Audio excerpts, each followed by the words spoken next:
Okay, confession time, folks. I am a nutrition coach who preaches to all of my clients the importance of eating their veggies. But you know what? I am not a big vegetable fan myself. I just don't really like them. I never have. I was forced to eat them as a kid, and now it's one of the areas that I really struggle with in my own healthy aging journey. So it's no surprise, really, that I'm more than just a little carnivore curious. In fact, I've wanted to interview an expert on the carnivore diet for some time now. And for those of you who might not be familiar, the carnivore diet is exactly what it sounds like. It's a diet where the only thing on the menu is meat. Stay tuned as we uncover the truths, myths, and the amazing health transformations behind this fascinating way of eating with a very special guest who has not only lived this lifestyle, but is leading the charge in a food revolution.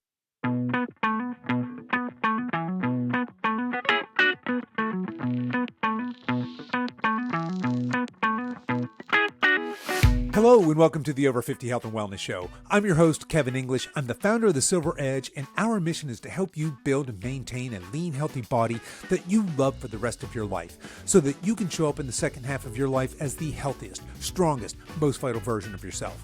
We have a great show for you today. Dr. Shawn Baker is here, and he's going to share his thoughts and experience of living the carnivore lifestyle. If you are at all carnivore curious, stick around. This was a fascinating conversation.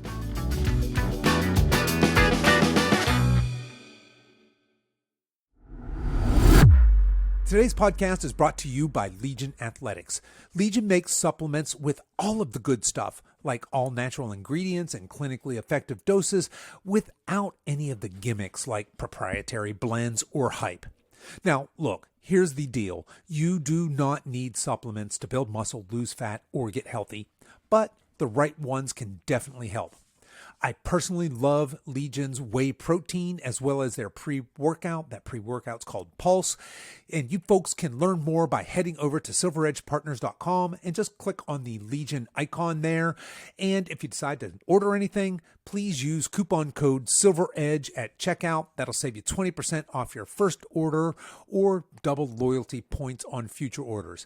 Again, that's silveredgepartners.com, and be sure to use coupon code SILVEREDGE.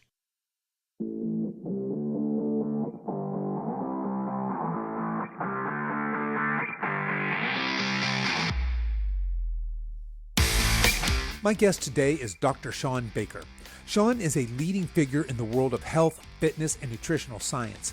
He's a former orthopedic surgeon, and he has turned his decades of medical experience and athletic prowess into helping pioneer the carnivore diet movement, an approach that has revolutionized the way we think about food, health, and longevity. At 57 years of age, Shawn is no stranger to pushing the limits of human performance. From setting world records in rowing to dominating in powerlifting in the Highland Games, his achievements in the athletic world are as impressive as his medical credentials. Shawn's journey into carnivore diet was born out of a personal quest to optimize his own health and athletic performance, leading to remarkable personal transformations and a passion to share his discoveries with the world. He's the author of the Carnivore Diet. He's the founder of Rivero, a new medical platform dedicated to helping individuals achieve their health and fitness goals through optimal nutrition. Without further ado, let's meet Shawn. Hey, Kevin, thanks for having me. Appreciate it. Yeah, I'm really excited to jump into this conversation today. I want to pick your brain on all things carnivore, of course. But let's back up a little bit and let's learn a little bit about you. Before we start, Shawn, how old are you? I'm 57. 57. All right, so we're about the same age. You're a few years younger than me. We grew up in the 70s. What did you eat as a kid when you grew up? I remember eating cereal. Cereal? Yeah. All right. Was it like cereal, sugar peanut butter smacks sandwiches? And, Yeah. Peanut butter jelly sandwiches? Captain Crunch and all that Captain stuff. Crunch, and, all the good ones, yeah. Yeah, I mean, I think, gosh, when I was a kid, I ate a lot of yogurt. I remember I used to eat these Yoplait yogurts by a lot. My mom was not a particularly good cook, unfortunately. I'm a big guy that likes to eat, and she was a very small woman that didn't think food was that important. So, I ate, my share of potato chips and junk food and Coca-Colas and hamburger and French fries and that stuff. I think, gosh, I imagine I ate some fruits and vegetables, but probably begrudgingly so, particularly the vegetables, as I recall. Yeah, right. Yeah, I mean, I probably would most, TV dinners, that type of stuff. You remember the Swanson TV dinners and yeah, so that kind of stuff. So I guess, and we could say back in the 70s, I mean, that sounds a lot like what I ended up eating. Now, I did grow up on a farm, and during that time, I was eating, we had a beef cattle farm, we had our own chickens, eggs, vegetable garden.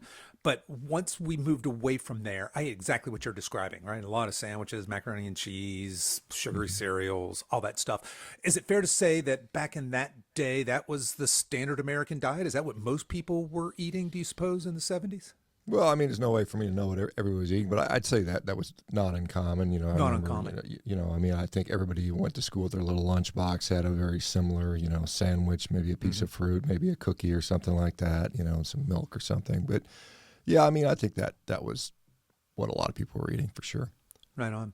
And now, were you an active kid? I mean, you're a pretty big, strong, athletic guy. What were I've you like always as a kid? been. Yeah. I mean, I always was active. I mean, I think from the age of I was inspired by when Bruce Jenner won the Olympic decathlon back in I think '76. I would have been about 9 years of age. I remember that, and it inspired me to have like the neighborhood Olympics, which I got all rounded up all the kids, and we did. And I've always been interested in athletics, ever since that time. Even now, 50 years later, I'm still competing. Still competing. Yeah. So, well, let's spend a minute here because you've actually, I mean, you've done some pretty incredible things here. I love the fact that you got inspired to start the neighborhood Olympics there, and locally you're putting that together. But you went on, I mean, you held some powerlifting records. I believe you were a Highland Games master champion. Talk to us a little bit about some of your strength training. When did you realize that you were big, strong, and capable, kind of had a gift athletically for these sorts of things? Well, I started lifting weights, I think, when I was about 13, as a young high school kid, or just going into high school. And I think I trained pretty regularly throughout high school. And I think by the time I was a freshman in college, I tried to deadlift for the first time. The first time I tried it, I lifted 455 pounds, which is come on, man. Wait, let's you glossed over that really, really fast. The first time you tried to deadlift, and this is what, a freshman in high school? Did you say 455 pounds? Yeah, I was 19. I remember I had 19? a bet with a guy that I used to work with. This guy named Jerry. I worked loading trucks at UPS in the morning before I'd go to college, and I was working out with him, and we were at the gym, and kind of bet him. We were playing with it, and I said, if I can do that, you have to load my trucks tomorrow, right? Because he was my supervisor, and I did it, and he never paid up on the bet, unfortunately. He didn't keep his end of the bargain. All right. Sorry I interrupted you there, but I just didn't want to just gloss over. Hey, the first time I tried to deadlift, I deadlifted 450 pounds. I mean, that's crazy. Yeah, well, I That's went a lot of on weight. to. Yeah, I mean, over the years I trained, and I ended up, I think, when I was about, took me another 10 years of training, but I finally got to about a 772 pound deadlift. I think as a 33-year-old medical student, I remember that, and I've done it always. I'm wearing the shirt. I've had this shirt since 1996. Kind of fun. Just says the strong will survive and they'll be drug free. I've never taken drugs. I've never been into drugs, and I've always been a lifetime drug-free athlete. So I've been very proud of that. But yeah, I mean, I set a bunch of records in powerlifting, particularly deadlifting, several state, national, and a world record in the deadlift. I went on to do some strongman competitions, where you pull the trucks and do the Atlas stones. I did that in my 30s, and I ended up at the first ever national championships. I took 5th, which is not bad. I mean, but I realized that there's a lot of drug use in that sport, and I decided that's not where I'm going to be able to be very successful. From there, I went into the Highland Games. So now I'm in my early 40s. It's a Scottish thing. You put on a kilt. You throw big cabers, like little telephone poles. Tell people what a caber is. It's just a big pole. It's anywhere between 16 and 22 feet long, and you just run with it in your hands, and you try to flip it, and it takes an incredible amount of strength, timing, and explosiveness to be able to do that correctly. And there was 9 events. You shot put a couple stones. You throw some weight, like 56-pound weights with one arm, and various ways, and throwing hammers and things like that. So I won the world championship in that as a masters athlete. And then I got into competitive rowing, interestingly, as I decided, back in those days I weighed, close to 300 pounds, as a big guy. and because you needed to be. I mean, and I was a small guy on the field. I mean, even though I was 6'5", close to 300, a lot of the competitors were 6'8", 360. So I mean, you think about that requires just a tremendous amount of strength and weight to counterbalance those implements. And then at a point I decided, well, I don't want to be this heavy anymore. So I slimmed down, and then I got into rowing, and then I ended up breaking, gosh, how many world records have I gotten that now? 1, 2, 3, 4, 5 world records, I think, 4 or 5 world records in rowing. And so that's, indoor rowing, so on a Concept 2, which is what people in CrossFit use and the Olympic rowers train on, and they have competitions. They've been having competitions, gosh, since the 1970s on this thing. So yeah, that's kind of a synopsis of my sort of athletic escapades, I suppose. Yeah, those are some impressive escapades there. Now, Shawn, how were you fueling all of this? I'm going to guess you were not carnivore back in your 30s, maybe 40s. Or yeah, I mean, I had a mixed diet. I ate just a lot of food. Gosh, I mean, I just ate a lot if of you're 6'5", everything. 300 pounds, yeah, got to fuel. Yeah, I mean, all it would be not unusual for me to eat in excess 7,000-8,000 calories a day. I mean, that was pretty typical. I didn't go carnivore until I turned 49, so I'm 57 now, so just about 8 years ago. So that was when that shift was made. So, I mean, people will look at me and say, wow, you're doing carnivore, you're in good shape. And but I mean, to be fair, I've trained my whole life. And I think that's an important, very important variable, that you train consistently over a long period of time. And the diet does have impacts, and I think it's been beneficial to me in retrospect, having looked at how I felt back then versus how I do feel and perform now. But yeah, that's my sort of fueling strategy, I suppose. All right, so I know in your book you talk about during this time when you were really big, really strong. Like you said, you're smashing 6,000-7,000 calories a day, which is that's a lot of food, folks. You talk about developing metabolic syndrome, and you talk about you're by the measures of strength, you're very healthy. If we're just going to measure absolute strength, you're one of the strongest people on earth, and you're setting these records. But then you say, hey, turns out my metabolism maybe not so healthy. What was going on there, and what did you do to change that? Yeah, well, I mean, I think it was when I think about 42, 43 years of age, I just started to realize I wasn't sleeping well. My blood pressure was creeping up a little bit. I was probably developing sleep apnea, to be honest, And this is about the point I was like, I don't really have the interest into being super big and strong. And, I mean, I was training very hard. I could run sprints. I could dunk a basketball when I was 285 pounds pretty easily. I mean, I was still very strong and explosive. Even in my 40s, I was dunking. In fact, last time I dunked a basketball, I was 51. So, haven't tried in a few years. Maybe I can do that again. But I said, well, I can't do anything more on the physical side. I can't work out any harder. So I need to start playing with diet. And so I just went into this. I'm eating 7,000-8,000 calories a day. Well, let's just cut back on that. So I did. I just ate less. I ate a relatively lower fat diet, high in vegetables and fruits and lean proteins, and I lost weight. I mean, it worked for sure. However, I mean, I went from like 285 down to about 235 in a course of about 3 months. I dropped about 50 pounds in 3 months. I was working out 3 times a day. I mean, I'd get up early in the morning before I went to work to do surgery. I would do jump rope, a couple thousand jump ropes, and then I would, on my clinic days, I'd do a lunchtime workout. And then I get home, I put my kids to sleep, and I'd go and do another couple thousand jump ropes. So that clearly wasn't sustainable for me, and I was in a huge caloric deficit. So it did work to lose the weight, but it wasn't sustainable, and I was pretty miserable. I mean, I was hungry all the time. I was grouchy. So that was something that just didn't really work well for me. So then I had I evolved the diet, eventually ending up in a more low carb diet, a ketogenic diet, and then after seeing these wacko, crazy people eating nothing but meat, thinking they were nuts, like everybody does.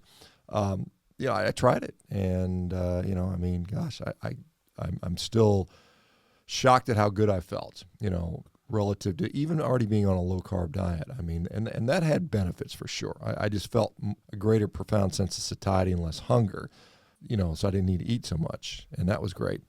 But when I went from a ketogenic diet to a carnivore diet, I got, even more of a benefit from that, and that was really kind of a quote unquote game changer for me personally. Athletic performance got better, by the way. I mean, by about 2-3 months in, I was getting stronger and leaner and faster and more powerful, going from low carb to carnivore, which was interesting. It might have been just a greater amount of bioavailable protein that I was now consuming versus previous to that. Okay. So lots of things I want to pick apart in there. One, that weight loss is pretty dramatic, right? I mean, you were a big dude, so percentage wise, that's still pretty dramatic. 50 pounds in 3 months. You mentioned you did that primarily, it sounds like, through what the common weight loss advice is, right? Eat less and exercise more, or move more. Mm-hmm. So you're doing this intense cardio. You mentioned 1,000 skips at a time, and you're in this calorie deficit. Do you feel like you were losing muscle as well as fat during that time? Were you doing any kind of body composition testing, body fat testing? Do you have a sense for how where that weight was coming from? Was it primarily fat? Was it fat and muscle? I think it was primarily fat. I mean, I was training hard the whole time, so I was doing what I think anybody that's losing weight, regardless of the method, whether it's caloric reduction or some of these new drugs. I think the strength training is critically important to maintain. I mean, clearly I would have lost some muscle because I got a little bit weaker, not that much, but I definitely lost a little bit of strength. But I was pretty jacked. I mean, I was lean. I was pretty muscular, and looked the best I'd looked in probably my whole life, quite honestly, up to that point. But, like I said, it was just not something that was particularly something I think I could sustain over the long term, Sure. And so, yeah. But my mood was not good. I was tired. I was hungry. The nurses at the hospital said, "Hey, we like the kind of the fat Dr. Baker help a lot better because you're kind of the fat Dr. Shawn better. You're kind of an ass right now." So anyway. Sure. Okay. No, I think a lot of people can relate to that. All right, so we have this progression then. You've gone from this full-on beast mode, eating just everything, sounds like. And then as you're losing weight, you're doing that through calorie reduction. And it sounds like the progression then is this calorie reduction, this low carb playing around with, that led then to keto, that led to carnivore. Is that kind of the natural progression for you? Yeah, and I think that's a pretty typical progression for a lot of people. Okay. They kind of fall into that low carb rabbit hole, and then they start seeing all the people doing carnivore, and they think, could it be better? And for a lot of people, it is. All right, so this would have been, right, carnivore's having a moment here. It's not quite as fringe as it would have been. What are we talking, 7-8 years ago when you would have started this? Yeah, I started in 2016, and so I went on Rogan in 2017, which that's when it kind of got a little bit more sort of notoriety, I suppose. And yeah, it was definitely considered fringe. It's still considered, pretty fringe, I suppose, but it's less so. I think a lot of people have heard of it. A lot of people have heard of it now, and they have their opinions on that. Some, think it's the worst thing ever, and other people think it's the best thing ever. So it's pretty really polarizing. Yeah, what we eat in general is pretty polarizing, and we're going to pick that apart as well. But all right, so 2016, you go carnivore, and for folks that don't know, you were on the podcast show, and you were just recently back on Rogan's show, right? Weren't you just? Yeah, I was on back in November of just November. Last Okay, year, so so December. Yeah, so just recently, so a couple times. So Joe picks you up, and that obviously is going to help bring this to millions of people, right? And that awareness. So today we have people like you and Paul Saladino. We got a lot of people that we can go to and get some carnivore information from. Where did you get carnivore information from, or how did you first hear about this? Who were you taking advice from? Yeah. So there was a Facebook group called Zeroing In on Health. It was run by a guy named Charles Washington. He's a guy from, I think, Philadelphia, or he might be somewhere in Pennsylvania. And there were people that had been doing this diet there's a couple, Charlene Anderson, had been supposedly doing the diet for 20 plus years. And, so there was a correct collection of online it was maybe a couple thousand people that had been doing this. And somehow, I don't know how I stumbled across it, I can't remember now, but I just kind of, with sort of morbid curiosity, kind of was reading all the stuff they'd been writing. And I thought, initially, this is pretty damn nutty. But then I kept seeing like objective evidence of people, clearly physical transformations and lab work and, lab results and things like that. I said, well, this is kind of interesting. Let me try it. And so I tried it, and basically what they were saying turned out to be accurate, at least in my case. And so I thought that was quite interesting. Okay. And so for folks that don't know, I'm getting ready to ask you a whole bunch of the questions that you answer every single day about carnivore, right? We're going to talk about what about cholesterol? What about fiber? What about vitamins? We're going to get there in a minute. But before we go there, because you just mentioned that people are having these amazing health transformations, and clearly they are on this carnivore diet. Can you talk a little bit about some of the health transformations that people are seeing? What sorts of health issues does carnivore seem to help with? Mm-hmm. Well, I mean, it can be helpful for a whole host of chronic conditions. I think just about every chronic disease you can think of, I've seen some people benefit significantly from that. I think it's particularly useful for, obviously, metabolic disorders, obesity, diabetes, prediabetes, hypertension, metabolic syndrome. It's also quite helpful for autoimmune disease, which is kind of interesting. You know, when you talk things like psoriasis, rheumatoid arthritis, tremendously effective at inflammatory bowel diseases, Crohn's disease, ulcerative colitis. I mean, we've seen people with mental health disorders, depression, anxiety, bipolar disorder, PTSD even, see significant benefit from this. So I think it's I think good nutrition across the board helps chronic disease, and I think this is, in my view, it's very good nutrition. I've seen people, I've got food addiction is another great one. Had a gal, 800-pound woman, has lost darn near 500 pounds on a carnivore diet. First time in her life, she says she's found this sort of off switch, finally, that drove these compulsions away. You know, she had tried, vegan diets, juice fasting, Mediterranean diet, protein shakes, bariatric procedures, nothing worked for her until she went carnivore. So it has a whole bunch of, I saw a gal with Tourette's syndrome, which is this weird neurologic condition that makes you have these weird vocalizations and facial tics. That went away on carnivore. I saw a woman with Ehlers-Danlos syndrome, which is and several of those, in fact, it is a connective tissue disorder of the collagen, which you're born with, but it's actually improved to where the point where this lady she was a physician herself, 57-year-old physician, waking up every single day with joints dislocated from sleeping. When she'd sleep, her ankle would pop out of joint, her shoulder would pop out of joint, her wrist would. So she'd have to start her day putting her joints back in place, and she would go to work at the emergency room, and half the time on her shifts, one of her joints would pop out of place. And this has been going on for years and years. She went carnivore. Within 1 month, she stopped having dislocations and was able to go back to the gym. And I think it's been, 4 or 5 years now, and she's not had any dislocations since then. So really, really interesting stuff for sure. It is really interesting. And I'll say this, just from the outside looking in, it seems to me that carnivore would be extremely nutty and out there if it weren't for all of these amazing health transformations. So let me ask this. Do you think that, or let me ask it this way. Do you think that it's possible that people are getting these amazing health transformations because of what they're not eating as opposed to what they are eating? So in other words, is the magic in here, and this is probably a more nuanced conversation than yes or no, but is the magic in here the fact that they're getting just this amazing nutrient dense food source and that's what's helping them heal? Or is it because these people are coming from standard American diet? Now, all of a sudden, when we go carnivore, we're not eating gluten, we're not eating soy, we're not having preservatives, sugar, additives, all of these other things. Do you think, in other words, is it because of what I'm eliminating? Because this is the ultimate elimination diet, right? Or is there something specific about high quality meats that are producing these kind of, let's face it, these are miraculous type transformations people are having on carnivore diets?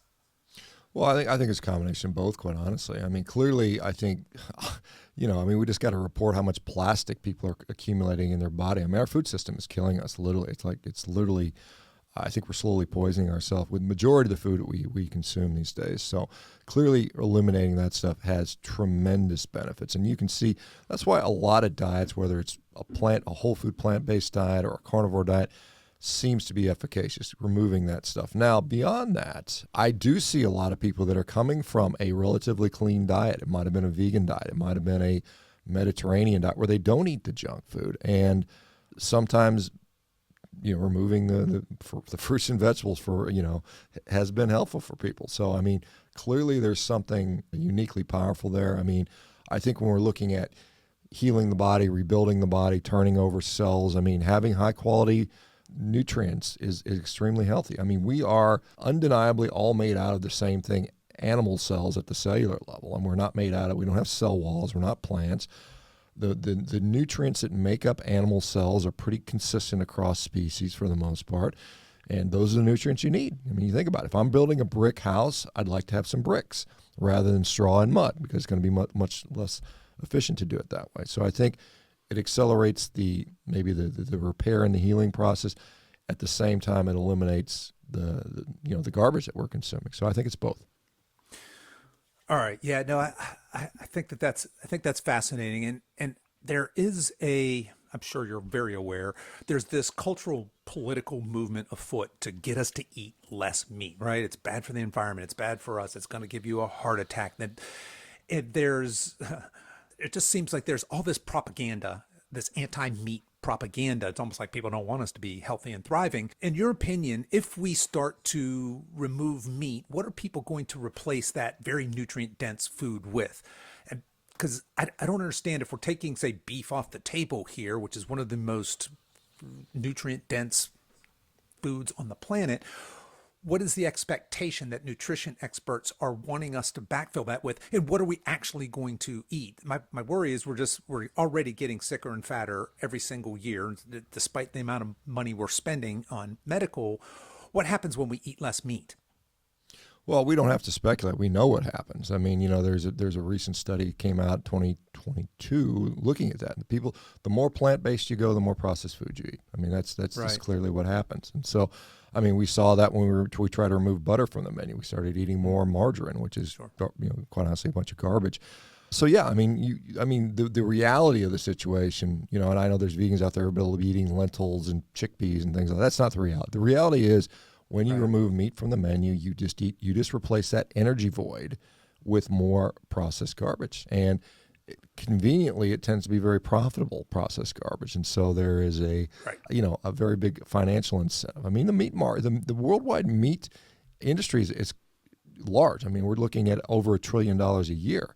And so if you can pick off, Meatless Monday, 1 out of 7 days, that's 14% of that market, you're looking into the hundreds of billions of dollars. And so there's a huge incentive to try to, sort of grab some of that market share. So I think that's mostly what we're seeing there. It's not about health. It's not about saving the planet. It's all about profit. And, oh, by the way, now we're going to have more sick people that also need more medications, and that's profitable too. So it's largely driven by profit more than anything else.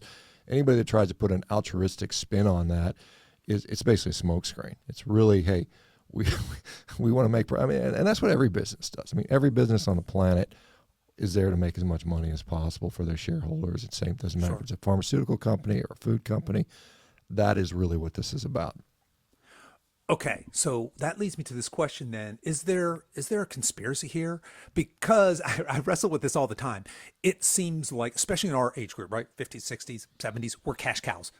If we are sick, fat, unhealthy, metabolically sick and unhealthy, and we're buying into, say, government's advice on what we should eat, which is grain-based processed crap, which we've just discussed, which is going to keep us in that state. And then, of course, pharma's shareholders are getting rich by prescribing us meds to alleviate symptoms, et cetera, et cetera. Is this just the financial reality that we live in, or is there actually a conspiracy afoot? Is there some sort of group of this evil cabal of people that are kind of plotting our sick demise here? Yeah, I mean, is there like a depopulation agenda?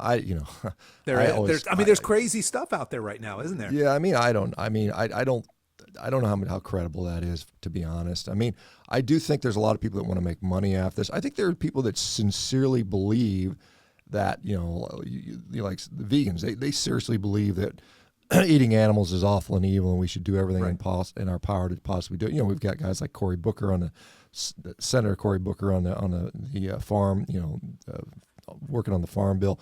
So there are people in power that genuinely believe that we should eliminate meat or reduce it or whatever, and I think that's clearly happening. So I don't know if you want to call it a conspiracy.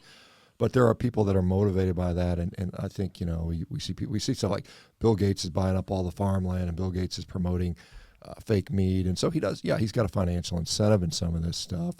So yeah, I mean, I think there's some people that would like to see and there are megalomaniacs, and there are people that are truly evil in the world. That's been going on since the dawn of time.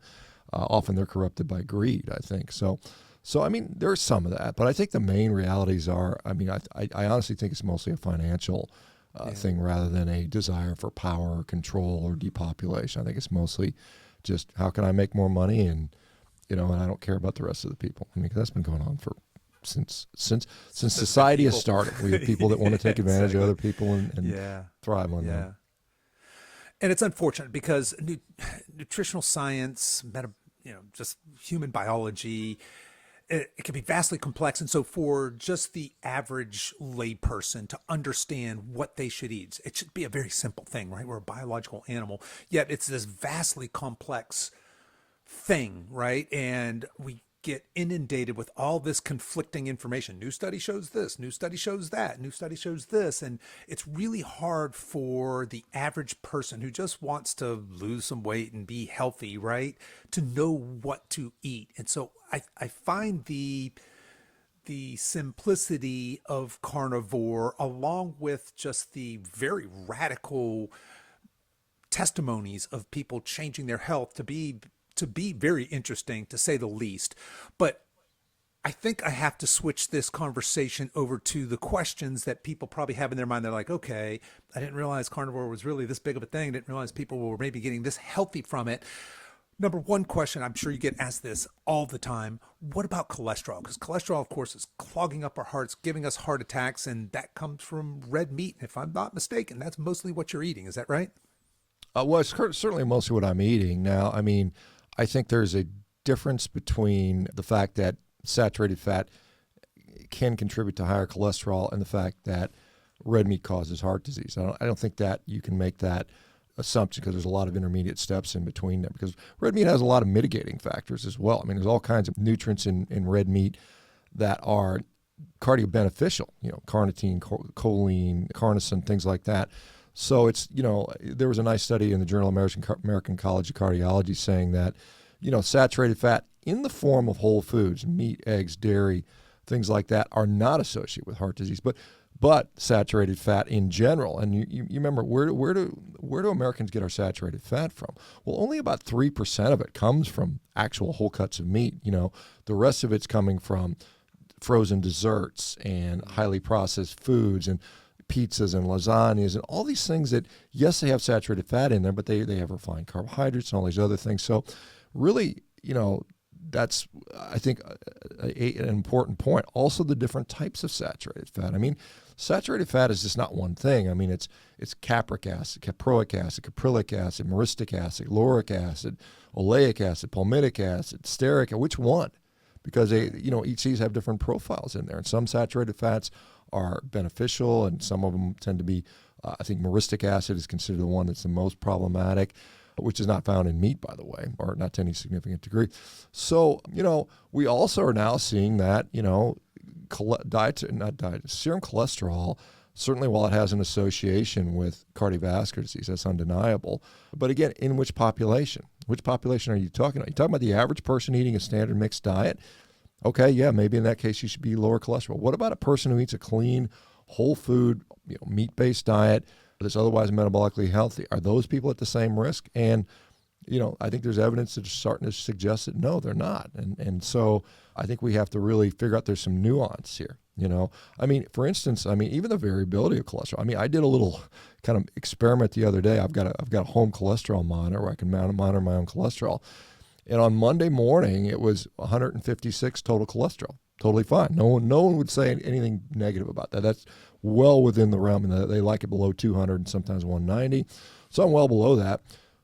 18 hours later, it was 346. So it went up almost 200 points in under 18 hours. And so now, all of a sudden now, it'd be like, oh my God, you're going to have a heart attack. Let's get the cath lab open, put you on a statin for the rest of your life.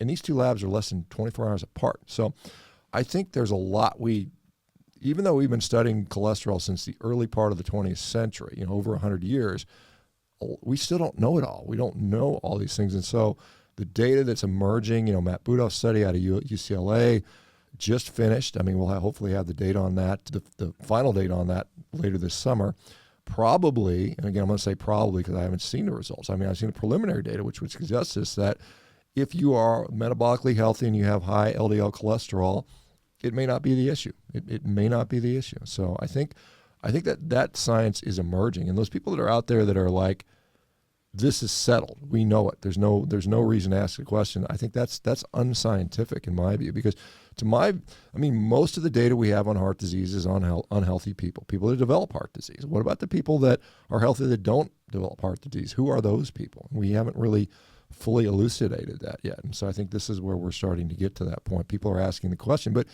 it's expensive. Nobody wants to pay for these studies. I mean, the guys, thank goodness, Dave has been, this is basically crowdfunding effort to get this information out there, because drug companies don't want this information. Right. They don't want there's people that don't really care about this stuff, and they don't want anything to interfere with their cash cow. Hey, just take a lab test. Like I mentioned, if I could take a lab test on 2 separate days and one would indicate I need to be on a drug the rest of my life, right? And that's how those decisions are often made. You go to the doctor one time, your LDL cholesterol is high, we're going to put you on a drug for the rest of your life, no questions asked. And that's the end, and that's it. And these people may be on drugs for 30, 40 years, Yeah, it's crazy. And that's very interesting, that because a lot of us think of our cholesterol as the static thing, right? And I'm actually seeing folks that come through our coaching practice, obviously we're asking them the meds they're on, and we see the stat and we say, oh, okay, well, what's your cholesterol? Well, actually, I have a normal cholesterol. My doctor put me on it preventatively.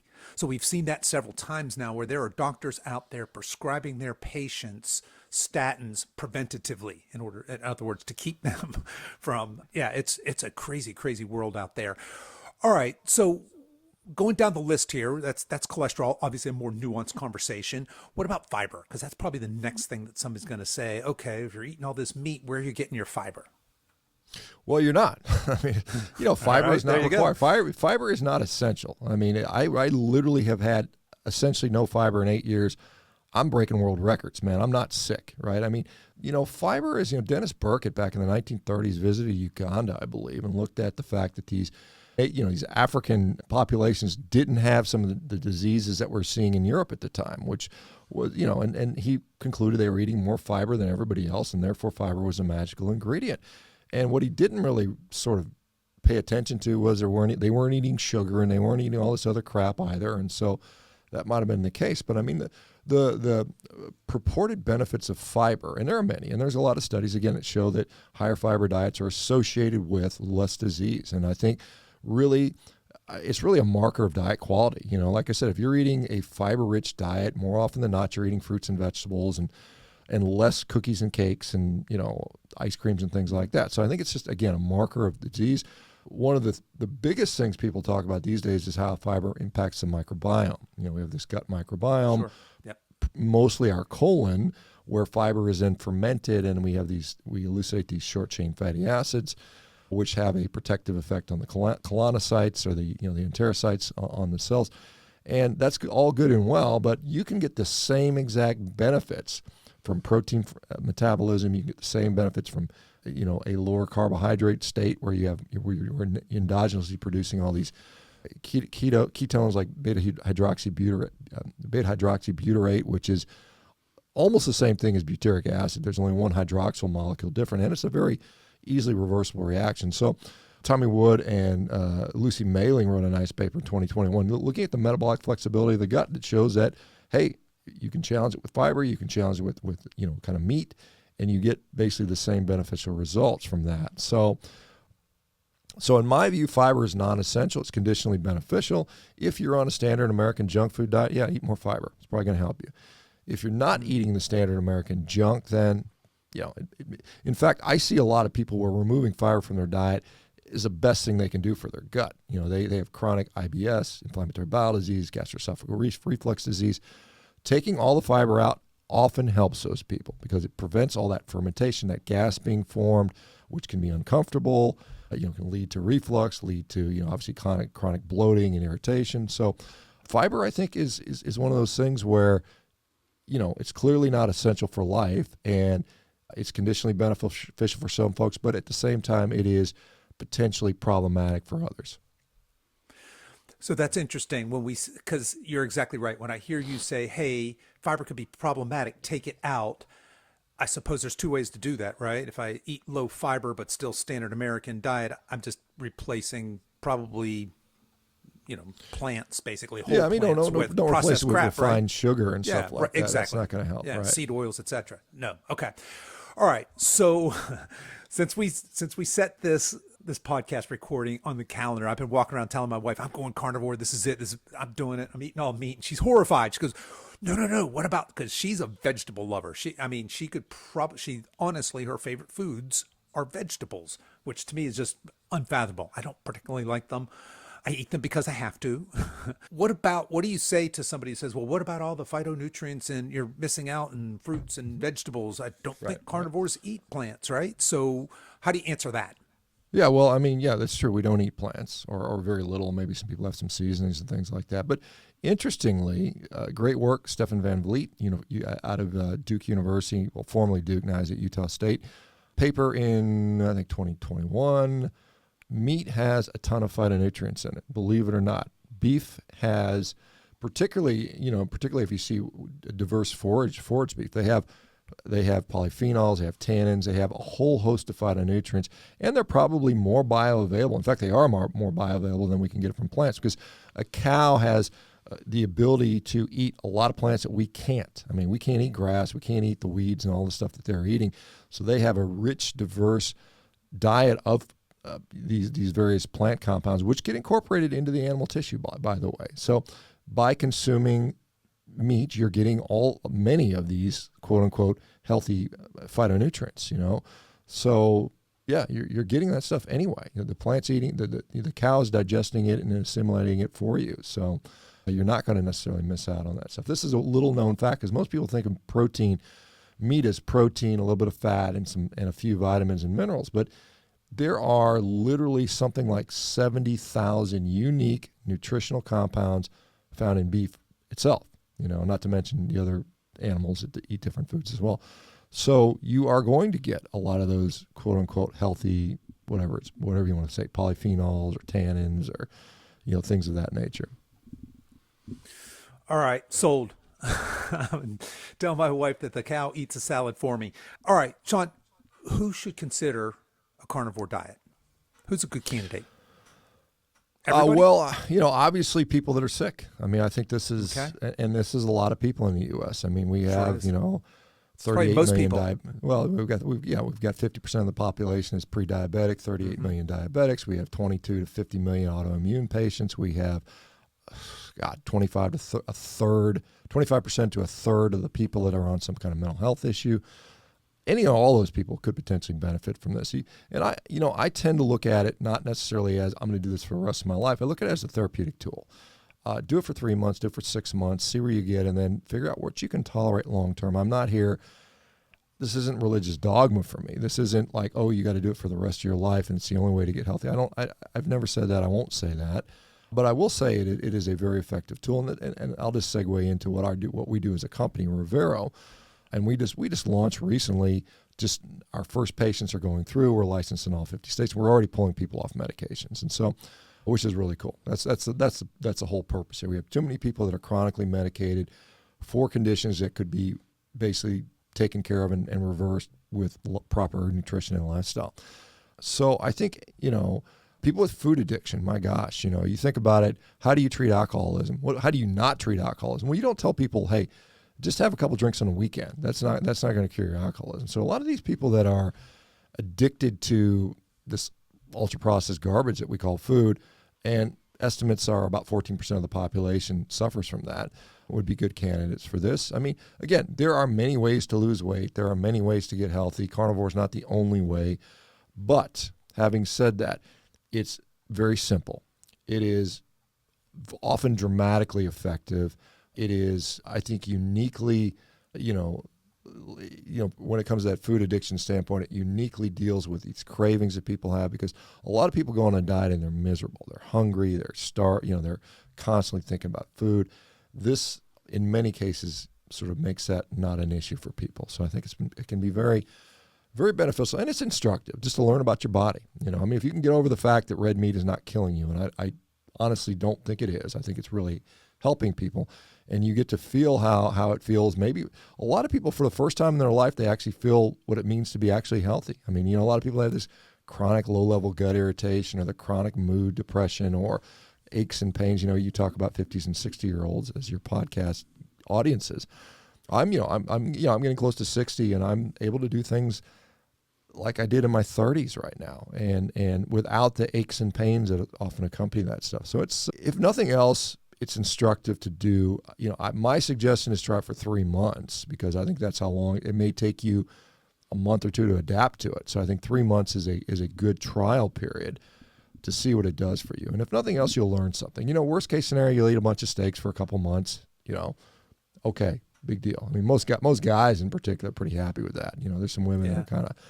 A lot of women are really particularly fearful of red meat for some reason. I think we've brainwashed them into believing that they need to eat salad all day, and maybe they if they're lucky, they can have a small strip of, boneless, skinless chicken breast on top of that, and that is, unfortunate. But yeah, I mean, one thing I would say, if you are particularly sick and you're on a bunch of medications, there is some caution that needs to be exercised here, because, if you're on diabetic meds, if you're on antihypertensive meds for blood pressure, going to a very low carbohydrate diet may cause issues. Your blood pressure may drop too low, your glucose may drop too low, and you got to taper those meds off. And so that's why having some sort of health oversight, like our company Rivero does, to help you bring that down safely, because there are people that, the transition is maybe something that needs to be done a little more slowly and monitored and supervised.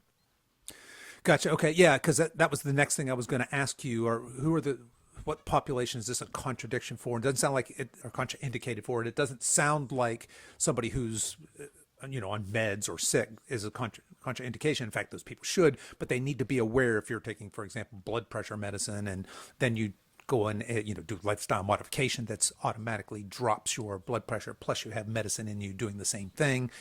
Some caution there. But what about populations, young people? We often hear pregnant and nursing mothers. Mm-hmm. Are there people that shouldn't consider this, or do you consider this a safe diet? Well, I think it's generally safe across the board for just about every. I mean, there's a few weird genetic orders where they have difficulties with certain protein metabolism, but I mean we're talking 1 in several million people. It's pretty. But I mean, the general population, age, sex doesn't really matter that much. I mean, I think it's the real question is it necessary? I mean, do you need to do this? And I think for most people, or many people, the answer is probably you don't need to do it. I think there are clearly younger people doing this. I've had teenagers do it that get really good results with it. I think, the earlier you learn about your body and learn what's affecting you, the more likely you are to avoid a lot of issues. So it might just be instructive just to say, hey, how do things like dairy and, gluten and, for certain plant compounds affect me? And I can get a good look at that and know how I can maybe, if I care about that. I mean, the reality is most people don't care what they eat. They care in the sense that what does it cost and how does it taste? I mean, that's where most people make their decisions on food. And that's unfortunate, because the food we have to choose from these days is, I think somebody once called this recreational drugs, the ultra-processed food that's out there. And I think that's really a really good way to look at that. These are all recreational drugs, and they have some potential negative consequences. They sure do. Yeah. Hey, Shawn, are you okay for time? I see we're coming up on the top of the hour. I have about 2 minutes, and then I have to go to another meeting. We got to wrap this up. All right. Yeah. Thanks. All right. Well, Shawn, as we're wrapping up here, let's just very quickly, what do carnivores eat? Is it just animal products? Is there? Yeah. How does one get started? You're carnivore curious. I mean, there's obviously tons of websites and resources. Carnivore Diet, which is one of mine, is good. Obviously, my book is a pretty thorough description of it. I think it holds up quite well. I mean, it's a lot of meat. I mean, most people eat a lot of red meat. I mean, that just tends to be more satiating for very. I think there's some evolutionary reasons why that may be so, but meat, eggs, seafood, some people do some dairy. It just depends. Some people don't tolerate it as well. But I mean, that's really the crux of the diet. I mean, it's basically eat enough to your full. How much do you eat? Eat enough so you don't want a cupcake or whatever the problem. That's what I tell people to start. Just eat enough so you don't have the cravings as much, so that you can deal with that. And then, later you're going to tailor things depending on how you're doing. I mean, you have to be careful of it to make sure you stay hydrated, because low carb diets in general tend to lead to a loss of sodium and water, and you just need to make sure you're refilling that so you don't get lightheaded or things like that. Yeah, I mean, I think that's in a 1 minute answer, that's how you do it. I mean, obviously there's people with different gallbladder, no gallbladder, gastric sleeve bypass or not, certain deficiencies. Organ meats are one of those things that's optional in my view. You don't need to take them. Some people feel like they get a little better with them, but in my view, over time, it doesn't seem to be something that's necessary. So, I mean, you can literally live on just beef, salt, and water indefinitely, in my view. I've done that for years at a time. Certainly I go months at a time, all the time. So those are options, but beyond that, I think it's just drinking water is fine. I mean, every animal on the planet outside of humans drinks water. So, I mean, clearly that's beneficial. Some people include a little coffee or tea in there. I mean, alcohol is not a health food. So again, just like anything else, at best it should be moderated or eliminated if possible. Yeah, but that's, that's mostly what it is. It's quite simple. It's quite simple, and I think that's part of the beauty of it. All right, Shawn, as we're wrapping up here, then tell people, how can they connect with you? Where do you want to send them? Well, I mean, if you're looking for health benefits, to do that, look at Rivero.com. We are accepting patients on our waiting list right now. We have some 8,000 people on the waiting list. We're slowly adding those back in. So the quicker you get on, the quicker you can get benefits from that. Carnivore.diet is where I spend. In fact, I'm going there right now after this meeting to spend time with the community. I have several social media channels. My Instagram is Shawn, SHAWN, Baker, BAKER 1967. I'm on X, formerly Twitter, at SBakerMD. I've got a YouTube channel, Shawn Baker MD. So that's where you can find me. All right, folks, I will put all of that information into the show notes. If you guys aren't following Shawn on Instagram, get on there. He is a fantastic follow there. That's how I first found you. The book is called The Carnivore Diet, another great resource. I'll put all the YouTube and all the other socials in the show notes. You guys can find that there. Shawn, I want to thank you so much for taking the time, coming on the show and sharing not just your wisdom and your knowledge and your information with us on carnivore, but also your passion for this. I love the work you guys are doing, and just encourage you to keep up the great work and getting the message out there for healthy aging. All right. Appreciate it, Kevin. Got to run, man. Thanks. Appreciate all right, it. man. Thank you. Take care.